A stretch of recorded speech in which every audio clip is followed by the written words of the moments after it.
You ever feel like it's not worth it to commit?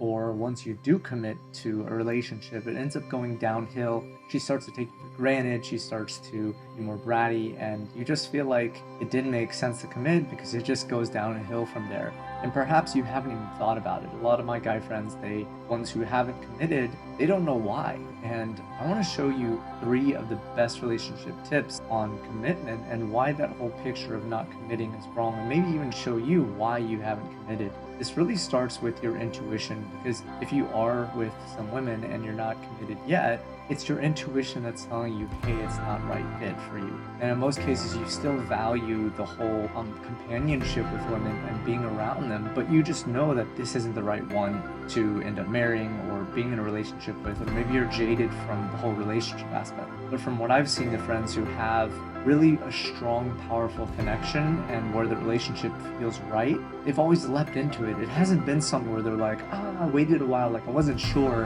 And in most cases, the most powerful relationships are the ones where they were sought after, they sought after their women, and they were looking with intentionality, and they didn't give up on something that wasn't a right fit. And it's similar to business, where in business, you're not going to find the right business right away. It's going to take you time. You never hear of someone just blowing up out of nowhere. And if you do, it's 1 in a million. But you know this if you've tried a skill, if you've tried any business, you can't get past the experience needed to make something work. So like, if you're just staying with one woman or a few women and you haven't committed and you're just like, I just want to keep them as companions, then you've halted that process of experience, where you're not enabling and allowing yourself to search for someone who could be 10 times more amazing for you. So like that, I've kind of mixed in 2 of the principles already, right? Following your intuition, of knowing that it's never led you wrong, and your intuition actually speaks volumes, where if you're not with someone, there's a reason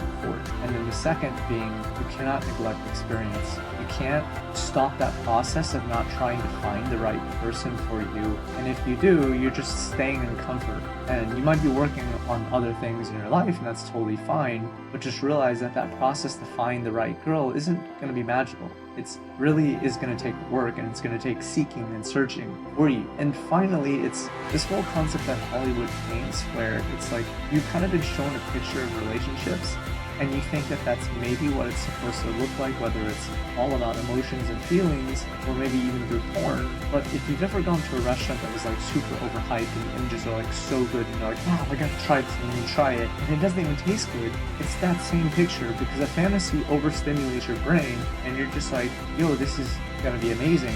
And when you actually experience a fantasy that you have, it's nowhere near what it really felt like in your brain. And if you ever experience this, you know what I mean. But the best example is an overhyped restaurant where you're just like, yo, this actually doesn't taste that great. So that's what it is with relationships, right? It's like you have to see a better picture of what a relationship could look like, what it could be like, and that starts with finding maybe even guys who are really crushing it, who've dated a ton of women and sought out their wife and finally picked that person. Speak to them and ask them